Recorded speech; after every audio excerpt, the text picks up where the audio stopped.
Hello folks, Phil Gallagher aka ThrabenU here for another Pauper video. Today's video is sponsored by moxfield.com and we'll look at them a little bit later on. So Joe wanted me to play with Hot Dogs, a deck named after cards like Kiln Fiend as well as Festival Crasher that increase in size when you go and cast instants and sorcery spells. And this was a deck that I 5-0'd with not too long ago, although now that I'm saying it, it might have been like 6 months ago. Time is an illusion. Anyway, this deck got a huge power up after Monastery Swiftspear was printed, because you used to have to play kind of some like anemic, some slightly less powerful threats to like finish out the 60, and Monastery Swiftspear gave you a more aggressive threat than anything else that you had previously. While prowess scales up less quickly than something like Kiln Fiend's ability, the fact that this has haste and can start hitting from turn 1 is absolutely huge. So we are essentially a glorified burn deck, where a lot of our damage is going to be creature based. So we have our lightning bolts, our chain lightnings, our lava spikes, although we have to jump through hoops for some of these spells. Rift Bolt, for example, usually requires us to suspend it so that we can get our damage in, and Skewer the Critics requires our opponent has lost some life if we want to cast it for its spectacle cost. But essentially, the plan is get them dead as quickly as possible, and our sideboard cards tend to be very pointed. Cards for artifacts, cards for blue cards, and there's a few generic cards, but most of the time, like, you're preventing specific problems rather than just having some nice flexible things that you can board in. You're addressing something specific, because otherwise the plan is just kill your opponent. With that said, we're just going to jump directly into the matches. The Pauper videos don't tend to do well, although I enjoy playing this format. Please, if you're a Pauper fan, please throw me a like or a comment on today's video. It matters so much more than on the average video. All right, let's battle. Okay, so we have 2 lands, we have 3 threats, and 2 spells. I'm going to keep this hand. My curve isn't exactly ideal, but I think being on the play here, this is absolutely going to be good enough. Depending on what my opponent plays, I'll decide whether I'm going to play a worse threat first or my best threat first. Best threat first. We're going fast. We're going fast.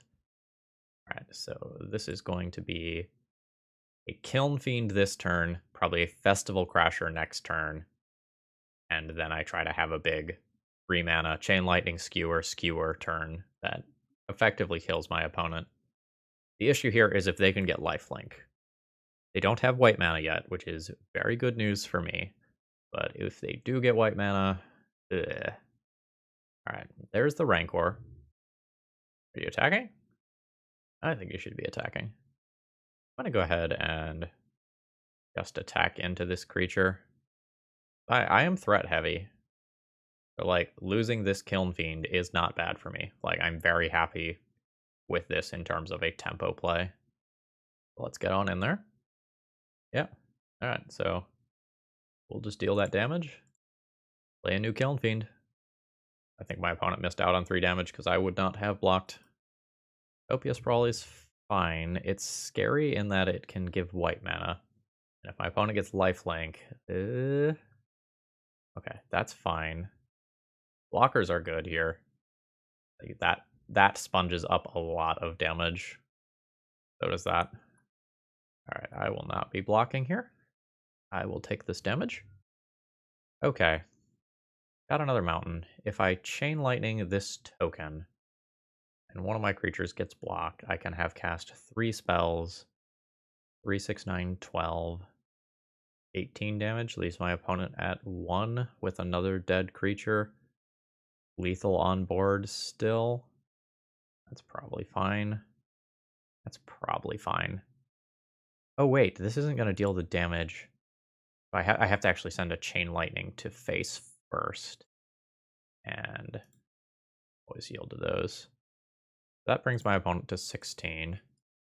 Then I'll take out the Warrior token and skewer my opponent's face. And this will leave them at 3, so that any top deck burn spell kills them.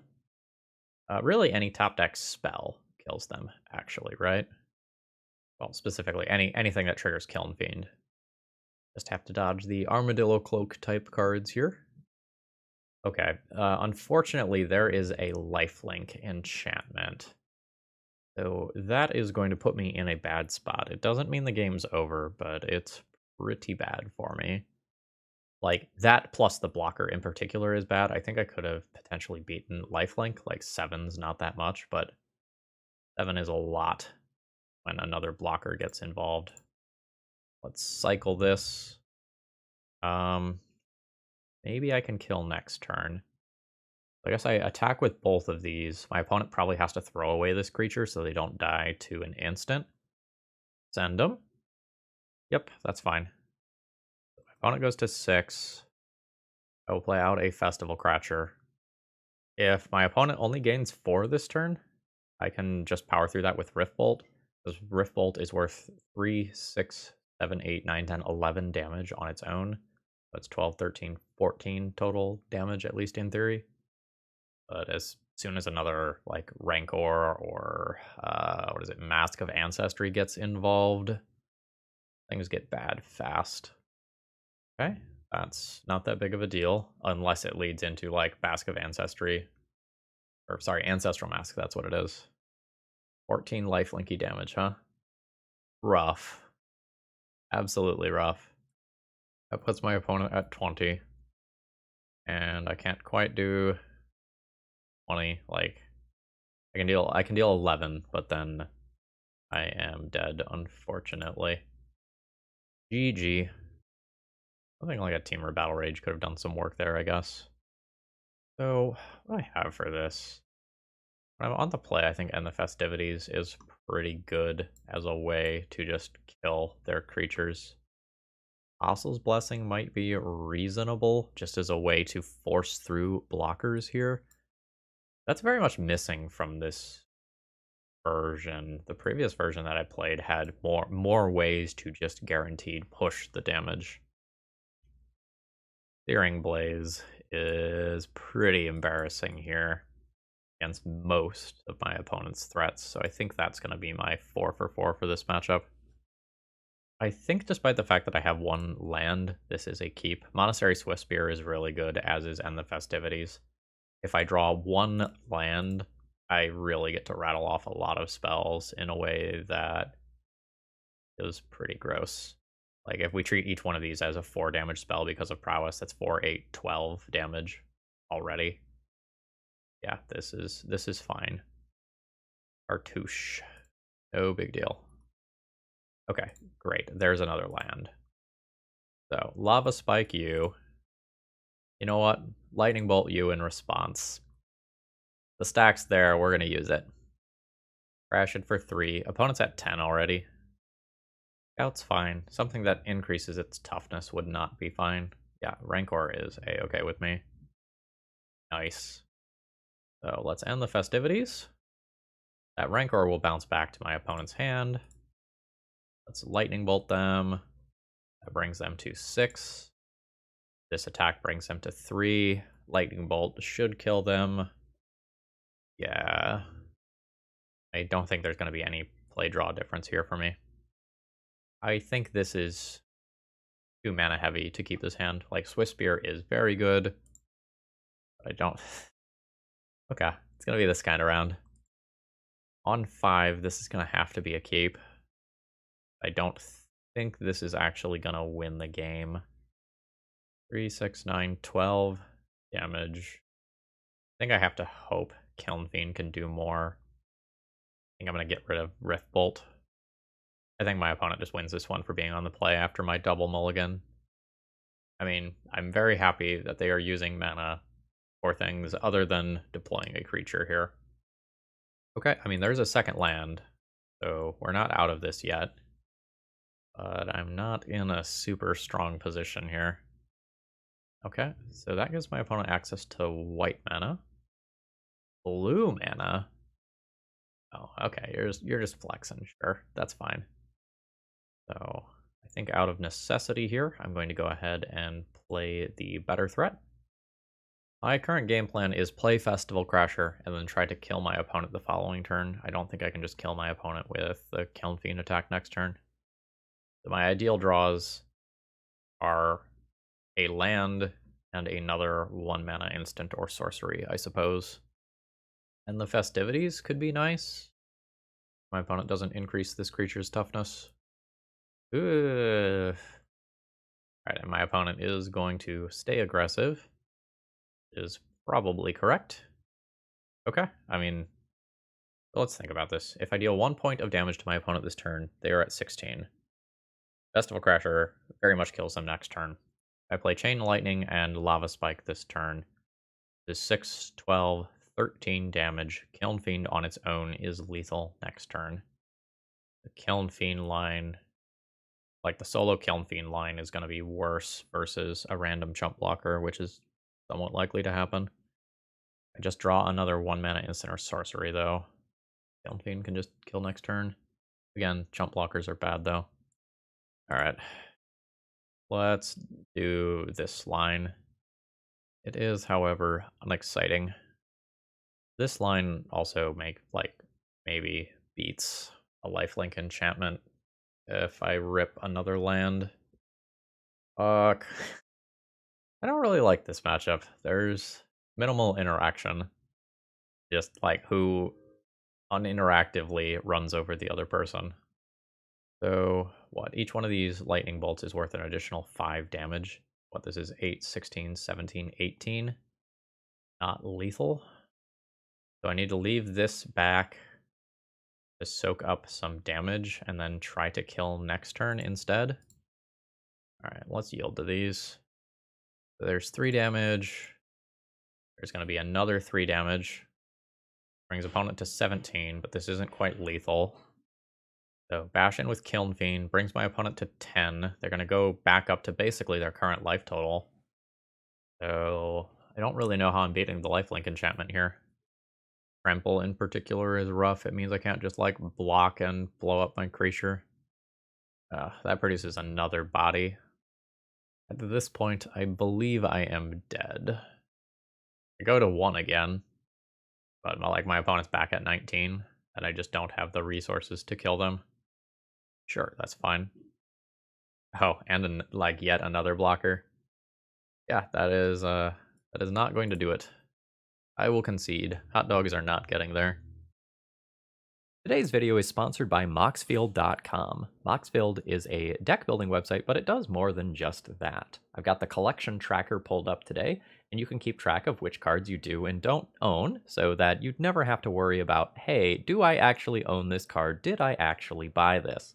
And if you're not scared of large numbers, you can also take a look at the total estimated value of those cards as well, and realize exactly how much those EDH decks are worth.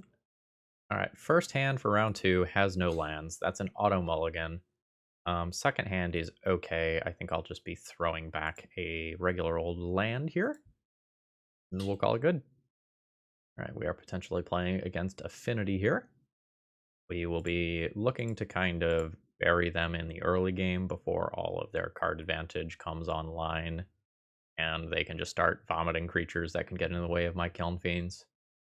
Alright. We want to have another turn like that before the opponent starts getting in the way of stuff. I think I'm supposed to play out a Kiln Fiend this turn in the hopes that I can draw a land and then go Swiftspear, Chain Lightning next turn. I think I need this Kiln Fiend to connect once for me to have a reasonable chance at winning. I also have to be careful about when I use Chain Lightning in this matchup because my opponent reasonably can make red in some instances.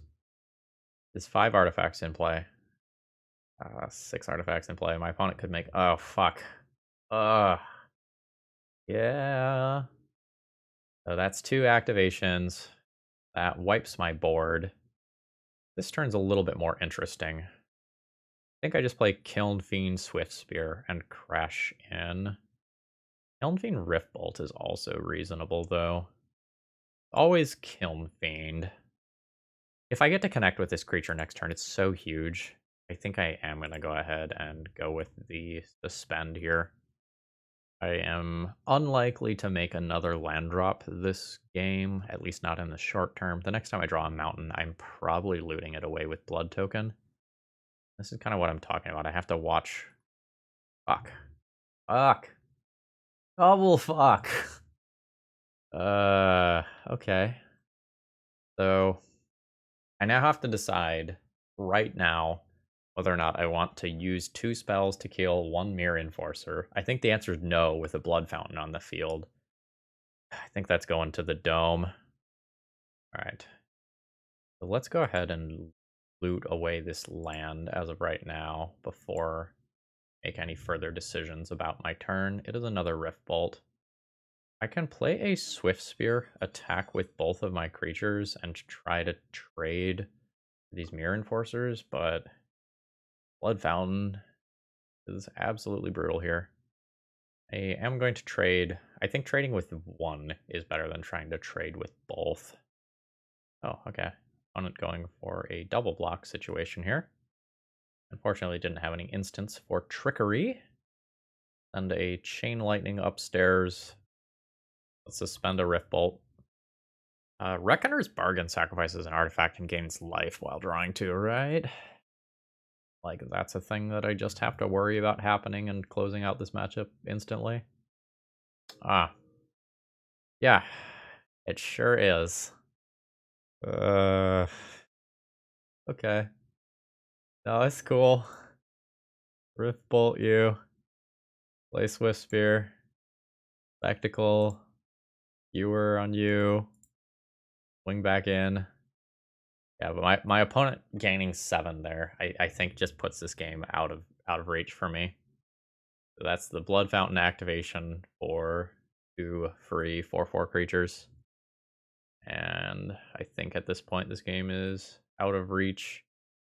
I think for my own sanity here, I am just gonna throw in the towel. Like I just don't think I can beat this before these things kill me. Like this is a 2-turn clock in my favor, and makeshift munitions like controls my board. Smash to Smithereens seems pretty good here. Apostle's Blessing as a way to get through blockers seems pretty good here. What's bad? Fire Blast dealing 4 damage is relevant. Epicure seems expendable. Searing Blaze, maybe? Could buy Searing Blaze. Just like the least consistent of my burn cards here. If I draw another land, this is pretty scary. I think I'm gonna speculatively keep this hand. I think I have 2 draws for a land. I think I can miss turn 2 and be okay. I don't think I can miss on turn 3 and be okay. So this will knock my opponent to 19. And they mulliganed once. Okay. Tapped land is what I want to be seeing here. These initial points of damage with the Swiftspear aren't that great. But if we kind of keep in mind the way that this deck is often, was often built in the past, a lot of times you're playing your threat on turn 2 anyway. This is probably just an okay, well, I don't have red up right now. I think I will just Lava Spike them though. Alright, yield to that. The Lava Spike is effectively worth 5 points of damage. And I've got some goodies, but this is the portion of the game where my opponent can start vomiting artifacts onto the battlefield. They've got an artifact count of 4 right now. There's a red mana, so we're potentially looking at a Galvanic Blast here. Another Shaman. I was about to say, if they wait on this, I can totally blow my opponent out with Apostle's Blessing.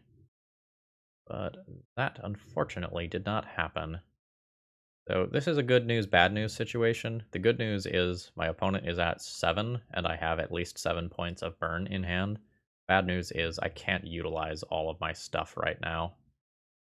Need another land. This is turn 5 and I haven't drawn a land. Like, that is what it is. With a land, I have lethal. I just need to dodge Reckoner's Bargain for a turn or 2. I don't know this one. 3+1/+1 counters on the 1 target non-creature artifact. Becomes a 0/0. Okay, sure. Yeah, this was a card that got hyped up a lot, but it wasn't on Magic Online initially. Oh my god. Like, not only have I missed on the land for 5 turns, but I also haven't drawn 1-drop castable cards. Let's see how bad this is. Oh. Pretty fucking bad. It's flying lifelink. It's still indestructible. Yep. Yeah, I lost this game because I missed a land drop for 5 turns. I think that one's beyond me. Like, I could have mulliganed that hand, but with double Swiftspear, it was incredibly aggressive. This is a lifelink counter, so it's not like that's going away. I guess technically I can still win the game with a Kiln Fiend if I were to draw land this turn.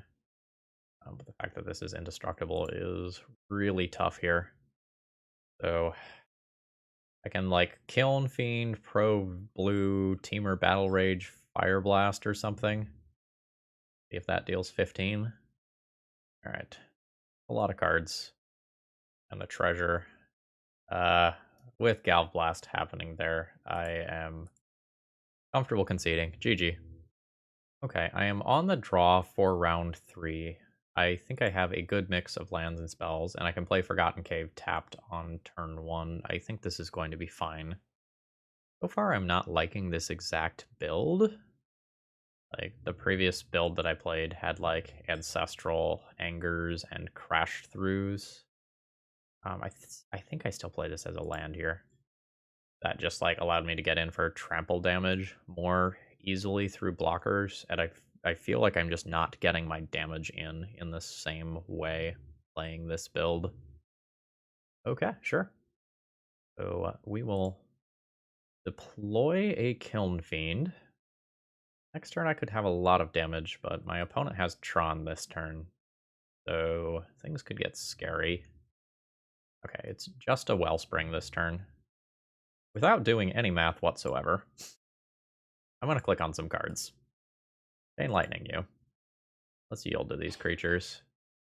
Chain Lightning you. Brings you to 14. This is 10 plus 4, 14, plus a little bit extra afterwards. Fire Blast targeting you. Sacrificing my 2 mountains. Alright, there's an honest to goodness turn 3 kill. I feel like I have very little for Tron. I didn't see much of the rest of my opponent's deck, so I don't know whether or not I need Flaring Pain due to, like, fog effects. I think I'm just going to start by boarding in Smash to Smithereens, maybe boarding out Epicures and Searing Blaze. I don't know how many Searing Blaze, targets are really going to be on the other side of the battlefield.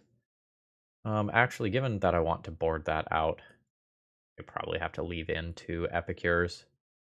And can make a decision about like Flaring Pain and Apostle's Blessing after seeing more of my opponent's deck. This is another one of those hands where if I draw the second land, this hand is absolutely batshit insane, so I'm going to keep it and hopefully not get punished. Alright, there's a mine into a map. I am potentially not going to get the opportunity to smash to smithereens that map. Alright, my opponent just has turn 3 Tron again. Fuck. Okay, we have missed on lands yet again. I guess I need to be mulliganing these hands more consistently, but they're just so absolutely full of value. Oh, like, if that's all that happens is a bunch of Wellsprings, I am okay with that. Bobble's fine. Notably, the color fixing for the Urza stuff has gotten much worse. A bunch of the good mana rocks have gotten themselves banned. Okay, Star's fine. Nice old art. Or not old art, I guess. Old frame Star. You're gonna like weather this? What is this? I don't know this card. Draw a card. Okay, so it can be used to cycle mana, and then it's a crop rotation. Okay, sure. Ugh. Sure. Who needs lands? Bill says as he slowly loses his goddamn mind. I guess I need to use Chain Lightning now, actually, because of this thing. Alright, Chain Lightning you. Yield to these. Crash in for 4 damage. At a casual 28 life. Alright, Wellspring is fine. Okay. Where is your big dumb thing? If you don't do a big dumb thing, I can maybe just, like, make another land drop, play another creature, and crash in for an absurd amount of damage. There are no lands in this deck. There's only suffering and pain.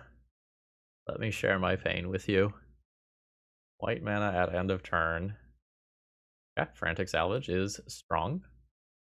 Luckily, it can only target artifact cards, so, like, can't bring back Weather the Storm. But my opponent gets to loop a whole bunch of stuff here. Alright. So that'll get another tower. Looted Mire, actually. Is a cycling land. Sure.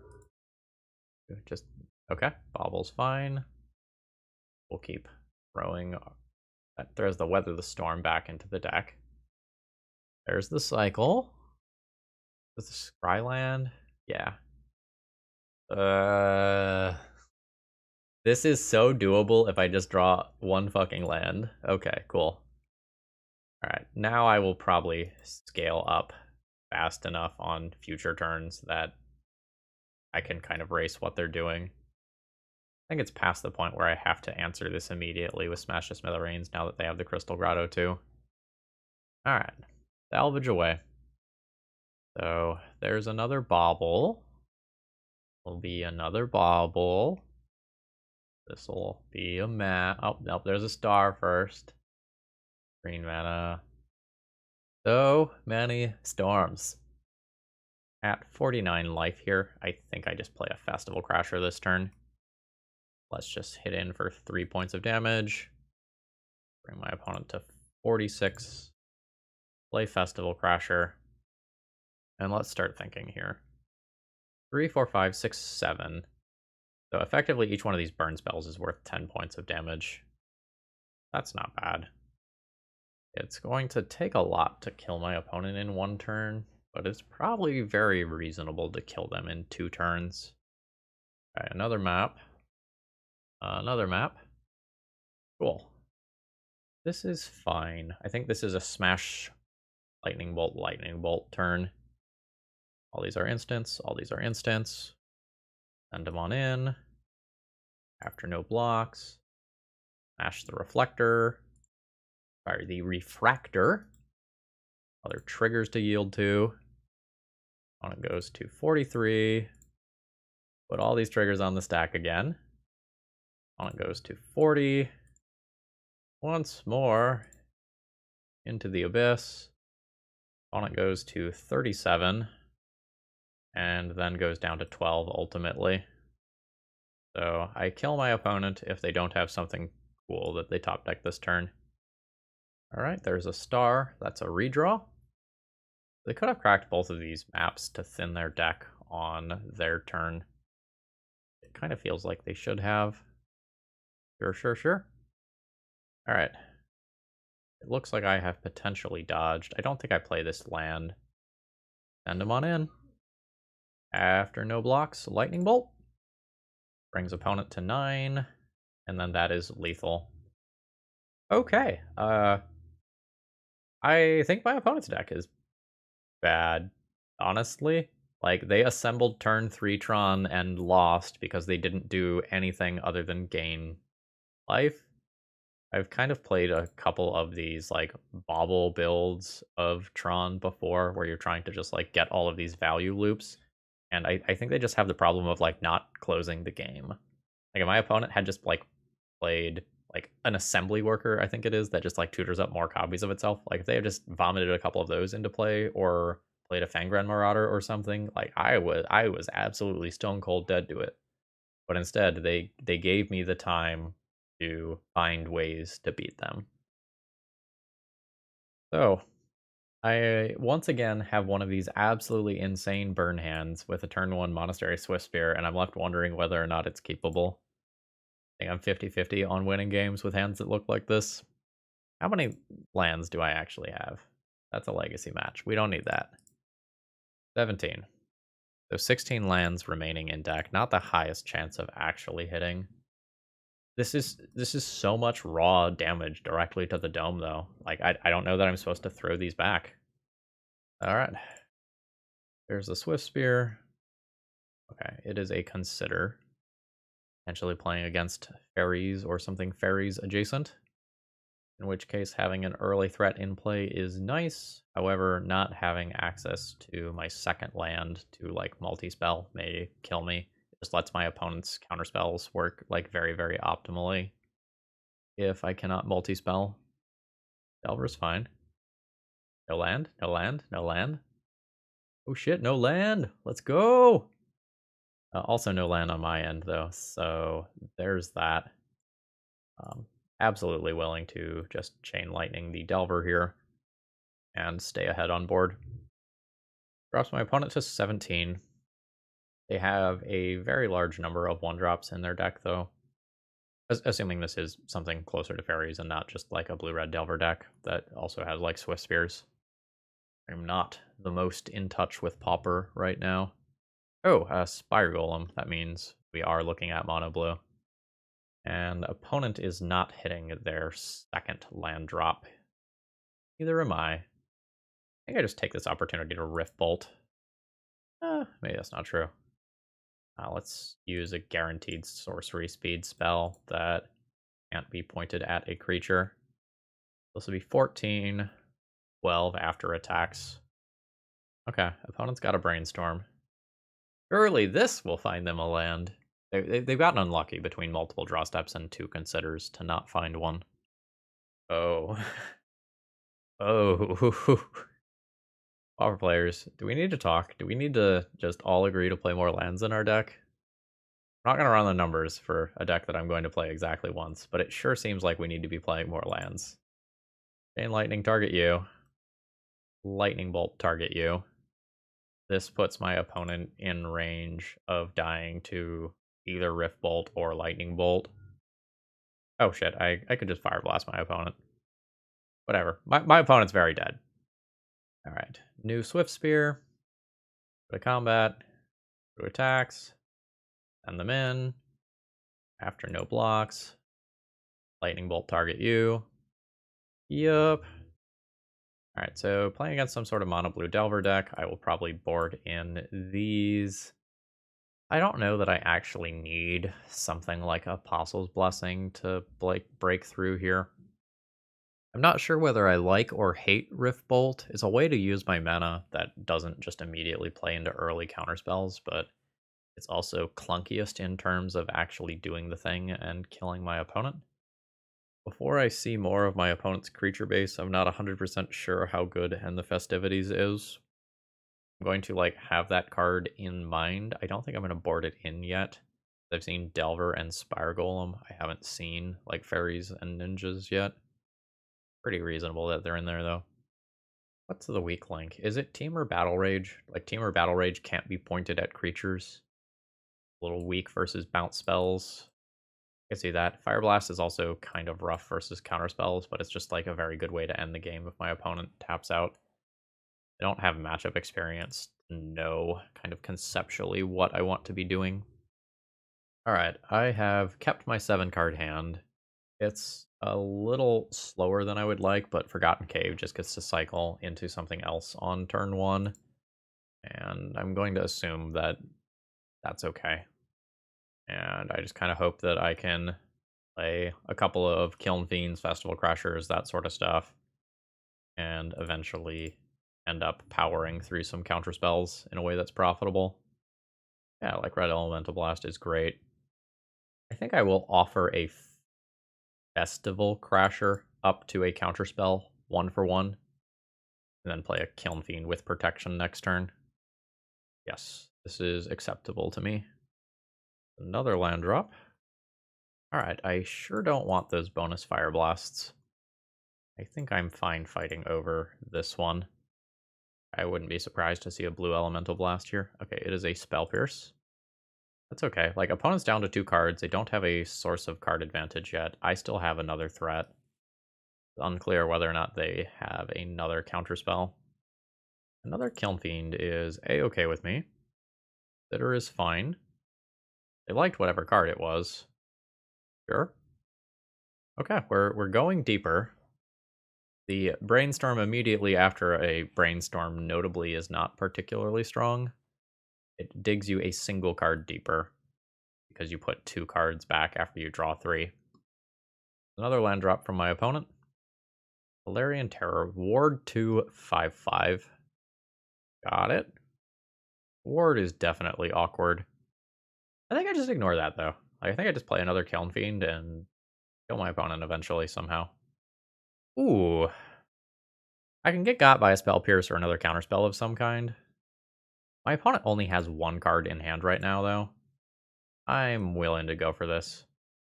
I'll pay the tax and then see if my opponent's final card is a counterspell that can counter Red Elemental Blast. It is not. This will be worth 4 damage. I am not willing to Fire Blast right now. Opponent's at 16. Fire Golem is reasonable. Am I fine trading Kiln Fiend and Lightning Bolt for that card? Or no, I don't have to trade Lightning Bolt for that card, do I? So they just cast a spell. Yeah, that's probably fine then. Let's go ahead and play out another Kiln Fiend. Going to be an on-cast trigger, so this is fine. Alright, my opponent isn't blocking. I think that means I just save the Lightning Bolt for next turn. It's worth more damage next turn. Oof, my opponent has kind of flooded out something awful here. Which is rough for them, because they had like a no-lander game, and then a flood game. They need some more stuff like this. Hard cast? Question mark? I could point 2 things at Spire Golem, but cards like Snap would do weird things if I did that. Let's start sending some damage at my opponent. And let's always yield to these Kiln Fiends. There's a very good chance that my opponent is just dead this turn. That puts them to 12. Maybe I Fire Blast a Spire Golem right now. Sacking 2 mountains. If they're actually on Stone Cold Nothing. Who they are. So this is lethal while I've still got more gas in the tank. Okay, and we win that. I think we're 2-2 now. We're 2-2. Okay, this one lander I am absolutely unwilling to keep. This is an ETB taps land. I only have 12 points of damage, and without these things getting into play, I just don't think this is reasonable. Let's go ahead and mulligan. I don't know that this deck is playing enough lands. Like, I keep getting these situations where, like, I just have to pray that I top deck another land or I just lose. I have to mulligan this one as well. This is, I guess, the best hand so far. Although if Searing Blaze isn't a reasonable card in the matchup, this hand's dead. That is neat. Alright, what does this do? Drain, 2/2 Menace. Alright, so we are probably playing against a black burn deck. I don't know exactly what this deck looks like. I have heard of its existence. So the fact that my opponent's cards are draining here means that their effective life total is a little bit higher than I would like it to be. After a double mulligan, this is kind of rough. I'm going to play another Swiftspear. I'm going to crash in with both of these and then suspend Rift Bolt and try to set myself up for the future. Opponent's at 20. Also, how on earth am I supposed to be playing Searing Blaze as an effective 3 damage spell / removal spell when my land count is this low? That just occurred to me. Ugh. So, like, am I gonna just... I think I have to, like, send this at face here. And just try to keep attacking through these. Yeah, missed this land drop. Spike you. And then do it again. Puts opponent to 12. My opponent has mana up, so like one of these mentors might die.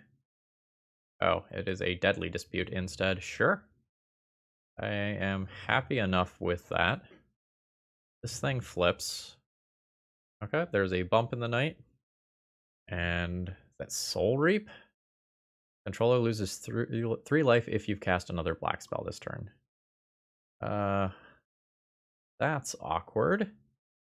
I'm confirming. I'm 99% sure Searing Blaze is an instant, but I'm just gonna check because I will never live it down if I'm wrong. Yeah, it is an instant.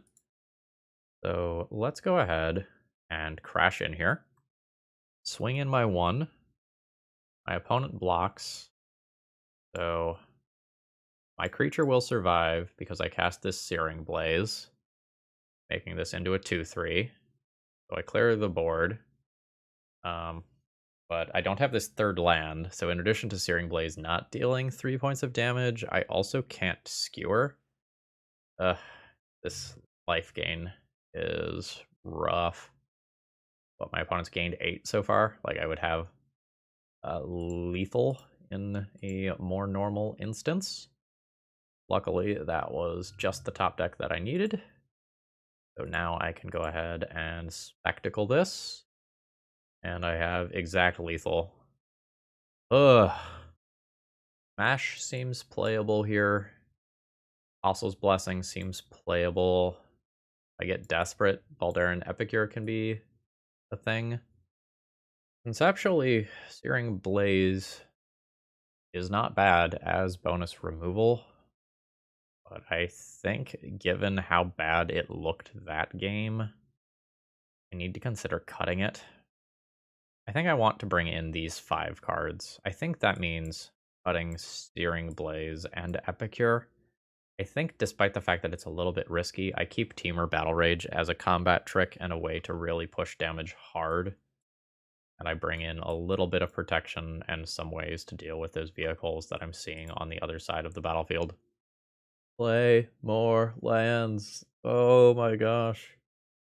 I guess keep, like, mulliganing for more lands. I don't know.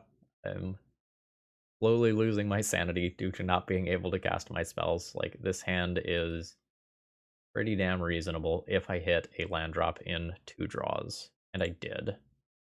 I think for the sake of mana efficiency, I'm going to play a spike on turn 1 still, even though it's worth more damage later.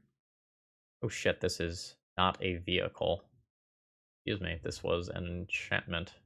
Just has vehicles have menace. It itself is not a vehicle. That was a massive sideboarding error on my side. Like, I still know they have things like blood tokens that the smashes will hit.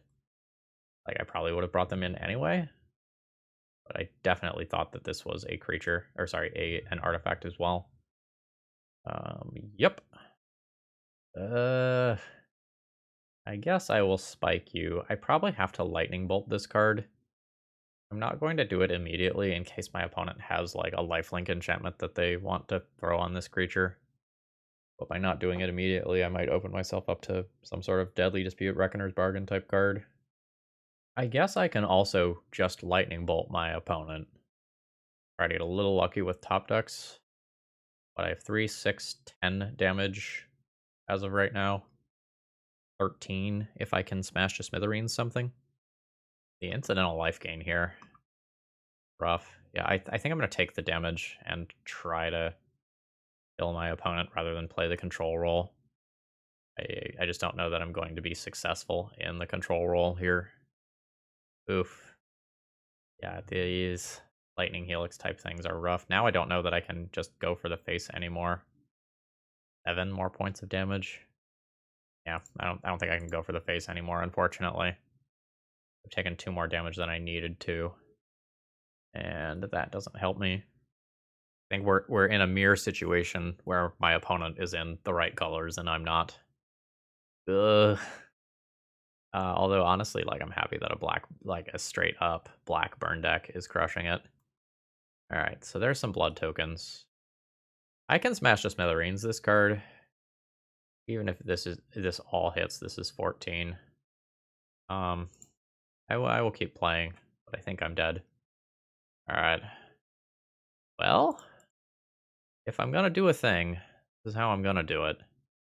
Like, I can potentially Kiln Fiend and double Fire Blast next turn, but each player votes for death or torture. If death gets more votes, each opponent sacrifices a creature. If torture gets more votes or is tied, the opponent loses 4 life.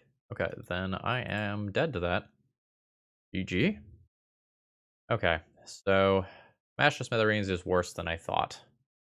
Am I still going to play it? When I am on the play, I can play Voldaran Epicure just as another turn 1 play that gives me a way to loot for lands when I inevitably keep a hand that can't do things. I can also keep Searing Blaze when I am on the play and try to hold back a land until I need to play that.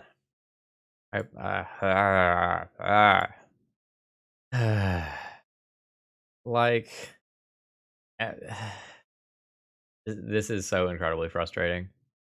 All these hands with this deck look like this, of like, do I just keep it and pray that I draw a second land so that I can play Magic, or do I mulligan and give up value? Okay, this is a very good looking hand. I'm going to keep this one, I think throwing back Apostle's Blessing.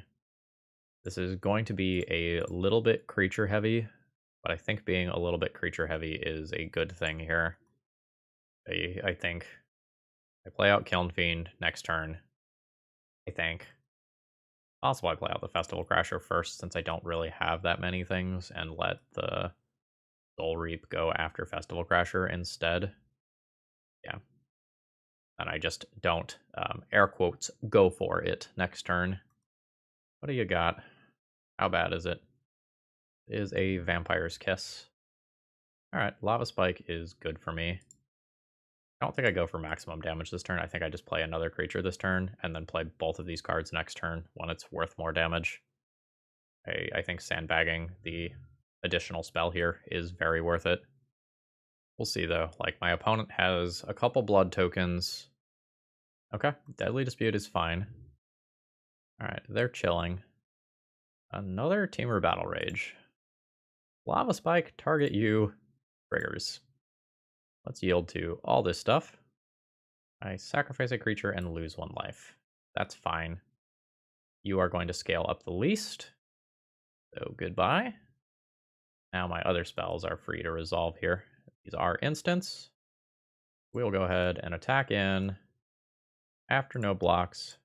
Teamer Battle Rage, my better creature here. What the fuck? Yeah, okay. My fucking morale. My fucking morale, folks. It is gone after Spinning Darkness. That is a card that I have not seen in Pauper in like legitimately like 6 years. To get blown out by that mid-combat is disgusting. I will not Teamer Battle Rage this turn. Go ahead and attack in with a Festival Crasher. And we'll try to have a better turn next turn. One goes to 13. Play Festival Crasher. Pass the turn. This is the first time we've seen this one. Yep. I am absolutely outscaling my opponent in terms of creature-based damage, but that Spinning Darkness just won my opponent this game, and I don't think there's anything that I can do about it here. Yeah. Oh no, there's more still. Sure. Still more? Okay. Yeah. No, that's fine. Remember when I was attacking for lethal like a turn ago? That was cool, right? Like I have to suspend Rift Bolt this turn. Like I can Rift Bolt this creature out of the way and get in for a small amount of damage, but my opponent's at 20. Like I have to set up for bigger turn next turn. But I legitimately could just die. There will also be 2 bodies in the way next turn.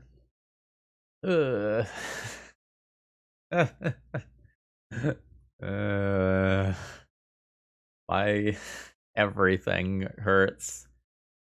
Body hurts. Soul hurts. Spirit is crushed. I think I have to take this out of the way. Just draw 2 cards here. Just draw 2 cards here. Fucking end me. No, okay, cool. So I guess I bolt this out of the way. It's worth 3 damage to do so. Oh no, I don't do that because then it just kills this. Ugh. I guess I still do that? Guess I still do that. This trades with this. I get in with this creature guaranteed. Although, I could attack with both. Blocks on the bad one.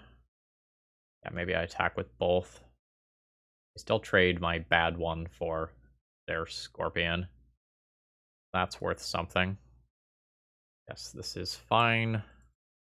Attempt Lightning Bolt, target you. Puts opponent to 18. Attempt Teamer Battle Rage on this creature. Worth 14 damage. Okay, it's working. Alright.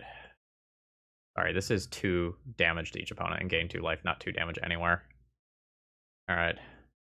I think my opponent's favored here. I'm gonna try to kill him, though. So I attack in here. If I bolt, this puts my opponent to 1. But then I can't get through this next turn. I think I just put my opponent to 1 while I can, and try to kill them with the top deck. I just kind of need to dodge them having a bunch of life gain here. And I just need a live draw. Okay, that's fine. That doesn't change things. Mountain is a whiff for me. I'm going to hold it in hand to give my opponent some amount of uncertainty. I'm down to 3. Opponent kills me if they have a good card. This has Menace. I can't block it. I'm at 1. Am I dead? Sign and blood me. Absolutely. I'm so incredibly dead. Alright. Let's pull together the final let's pull together those last couple shreds of my sanity to talk about this deck list. 17 lands is not enough for this deck list, and I feel very confident in saying that. Like, this is a deck that wants to get to 3 mana to play a Festival Crasher or Kiln Fiend and then fire off a whole bunch of stuff the next turn. This is a deck that wants land drops for Searing Blaze. This deck did not function in most of my rounds. Like, I realized that I won 2 of them, and I would have won a third if not for the fucking wild Spinning Darkness that my opponent was playing. But I felt horrible piloting this deck list. Like, this was not enjoyable to play. And if I contrast this with the last time that I played this deck, pre-Monastery Swiftspear, this deck was incredibly fun to play. It killed so fast and so consistently, and I felt like it also operated on fewer resources. Like, it had more cards that cantripped with, like, the Ancestral Angers. It had more free interaction, like Mutagenic Growth, to save myself from opposing counterspells and just, like, get in there faster. But, like, this deck was not good in my books. And every single round, it was just like, is this one lander good enough to keep when the deck's primary cards are all at 2 mana? Like, maybe I'm on the wrong side of the variance here, but I'm pretty sure this deck needs a couple more lands. Like, maybe you can get away with a few more Forgotten Caves or something. But this deck list as is gets a massive thumbs down from me. The sideboard cards that I had were reasonable, but I wonder how this deck is misbuilt. I am not in tune enough with what this deck looks like right now, but I imagine that the competitive version of the deck doesn't quite look like this. That's my guess, not knowing what the decks actually look like. Please let me know in the comments if you have any thoughts or what this deck, should/does look like. I would love to hear them. I hope you have a great rest of the day. I'm gonna go recoup my sanity. See ya.